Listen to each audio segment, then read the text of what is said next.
Ahojte kamoši, vítajte v dnešnom špeciálnom halloweenskom vydaní. Dnes si pripravíme typické jesenné jedlo, ktoré obsahuje samozrejme tekvicu a bude to tekvicové risotto s gorgonzolou. Ideme na to.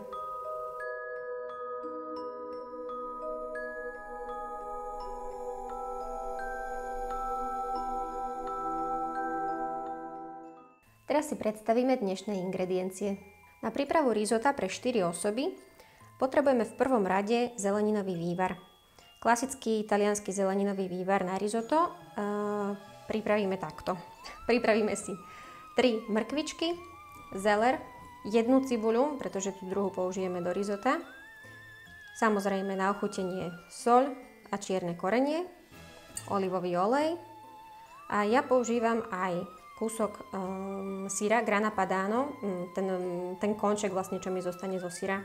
Taliani to väčšinou hodia do polievky, aby dostala takú dobrú chuť, viacej ochutenú. Potom budeme potrebovať biele víno, približne 150 ml, slaninka, už som si ju nakrájala takto na kocky, tekvicové semiačka, maslo studené z chladničky, ďalej použijeme syr gorgonzola. Ja som tentokrát kúpila sladkú gorgonzolu, ale keď ste milovníci pikantného, tak môžete použiť aj tú pikantnú verziu. Ďalej budeme potrebovať syr Grana Padano, samozrejme rýža na risotto.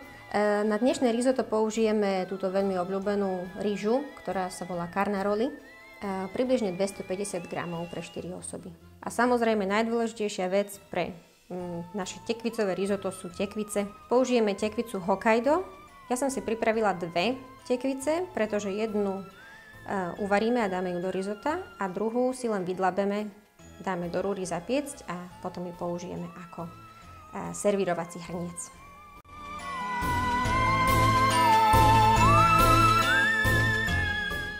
Takže ako prvý krok si nachystáme náš zeleninový vývar.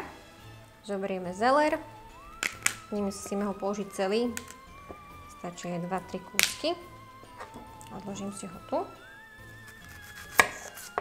Cibuľu. Tentokrát si ju prerežem iba takto na polovičku. A mrkvu.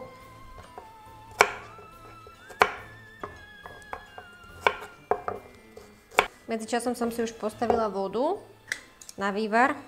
2,5 litra vody, môžete dať aj 3 kľudne. Kúsok Grana Padano, ako som spomínala, aby dodalo trošku viac chuti a mám hotovo. Takže voda už takmer vrie. Môžeme kľudne vložiť naše zeleniny, mrkvičku, zeler. Dáme aj tento konček Grana Padano, aby mala taký šmrnc. A samozrejme osolíme trošku korenia a olivový olej. A môžeme prikryť a necháme povariť približne takú hodinku. Zatiaľ, čo sa nám varí zeleninový vývar, si nachystáme tekvicu. Najskôr si prichystáme tekvicu, tú, ktorú použijeme ako kastrol, náš servírovací hrniec. Ja som sa rozhodla, samozrejme môžete ho použiť aj súrový, ale lepšie je, keď dáte túto tekvicu upiecť do rúry. Tým pádom, keď vyjete risotto, môžete zároveň zjesť aj kastrol, lebo to bude upečená tekvica. Takže túto tekvicu pomaličky budeme sa snažiť neporezať. Iba si ju vydlabeme a dáme ju do rúry. Ja som už zapala rúru na 170 stupňov, lebo musí byť predhriatá rúra. Vydlabeme si ju a dáme ju upiecť. Výborne.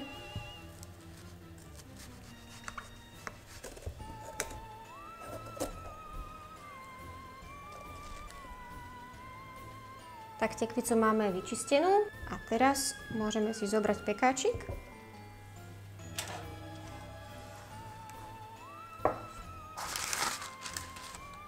Vložíme ju sem, trošku olivového oleja, posolíme, trošku čierneho korenia, ak máte radi. Môžeme ju zakryť, aby sa nám dobre znútra upiekla. Ešte aj z vrchu ju takto zakrieme papierom na pečenie, aby sa nám veľmi nespiekla. Máme predhriatú rúru na 170 stupňov, pečieme ju približne tak pol hodinku.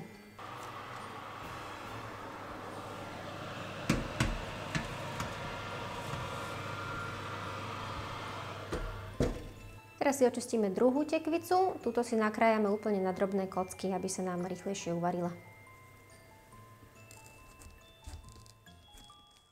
Tak tekvicu máme nakrájanú, vidíte, že sme si dali dole aj šupu.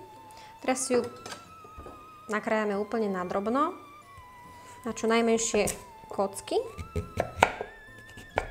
aby sa nám rýchlejšie uvarila. Tak tekvicové kocky máme nachystané. Toto sú 3/4 tekvice, nakoniec si bolo až priveľa, takže použijeme len 3/4 približne, aby to nebolo až prehnané. Nakrájame si cibuľu zase na kocky, na drobné kocky a dáme si ju osmahnúť na panvicu. Na panvicu sme si dali olivový olej, ktorý si rozohrejeme teraz a môžeme dať osmahnúť našu cibuľku. Trošku rovno aj posolíme. A necháme osmahnúť na takom veľmi jemnom ohni približne 10 minút, aj menej. Zatiaľ si skontrolujeme náš vývar. Krásne vonia. Cibuľku máme hotovú. Môžeme pridať tekvicu.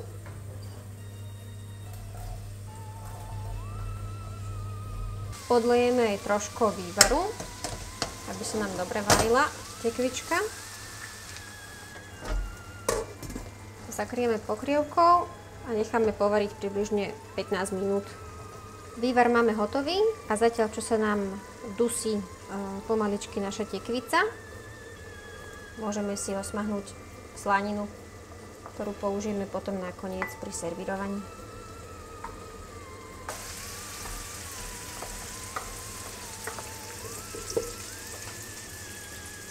Slaninka je osmahnutá, môžeme si ju odstaviť z plameňa. A odložíme si ju zatiaľ do taniera. Tekvica, ktorú sme mali v rúre, je upečená, môžeme ju vytiahnuť.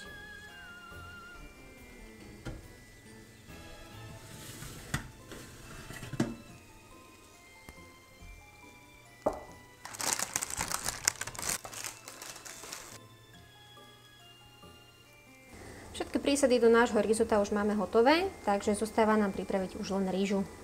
Osmahneme na sucho rýžu. Nepridávame olej ani vodu. Tento krok je veľmi dôležitý pri príprave risota, pretože sa musia sa otvoriť pory rýže a tým pádom potom absorbuje chuť tekvice a budeme mať dobré chutné tekvicové risotto. Samozrejme snažíme sa ju nespáliť. Rozohrejeme rýžu tak, aby nebola hnedá, ale aby bola horúca. Keď už cítime, že naša rýža je naozaj veľmi horúca, môžeme pridať biele víno.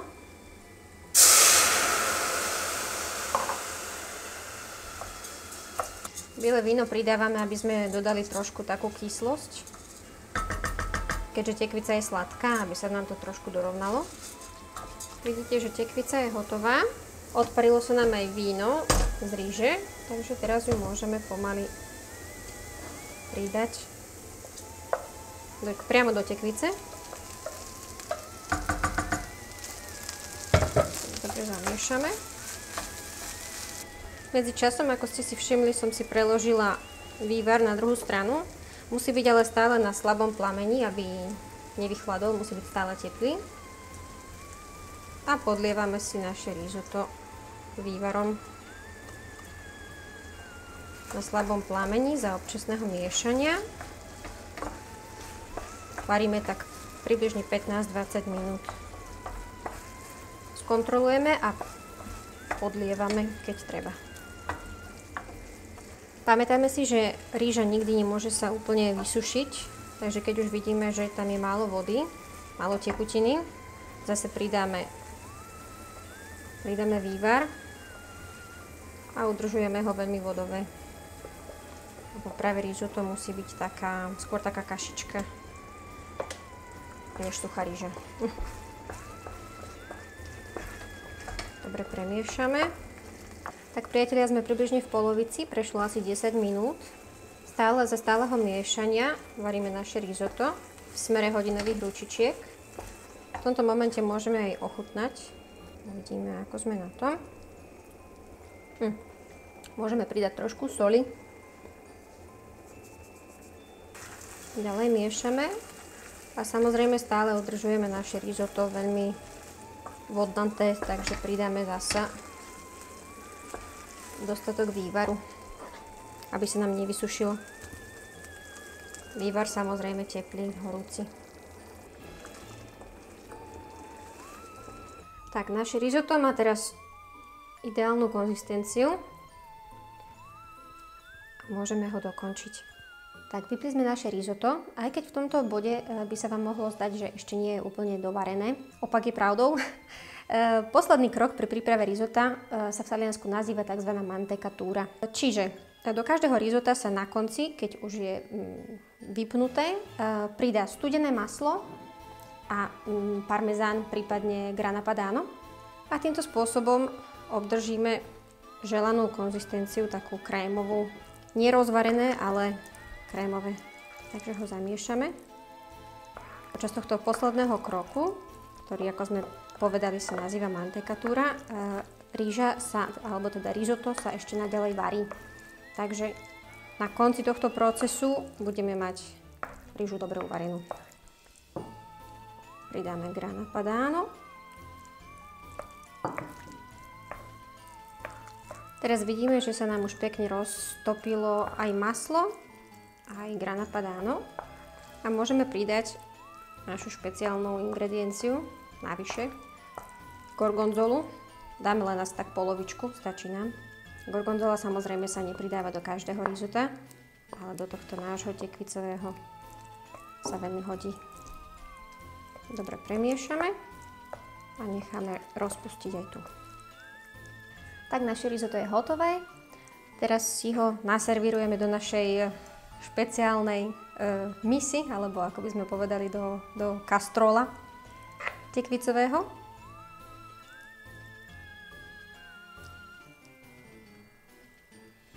Ozdobíme. Trošku slaninky, tekvicové semiačka, takto trošku aj šalviové listy. Tu máme aj niečo zelené. Hotovo. A teraz si môžeme vychutnať naše romantické jesenné risotto.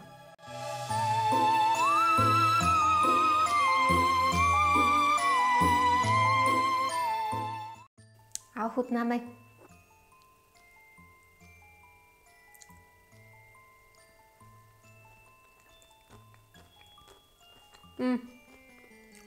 Je výborné. Tak priatelia, sme na konci. Ja vám ďakujem za váš čas. Ak chcete, napíšte mi do komentov, ako sa vám risotto podarilo, či bolo chutné. Chcete, dajte like, sledujte nás na našom Facebooku, Instagrame, sledujte náš kanál. Ja vám prajem príjemné, pokojné dušičkové sviatky a my sa vidíme pri ďalšom varení v piatok o 5:00. Čau!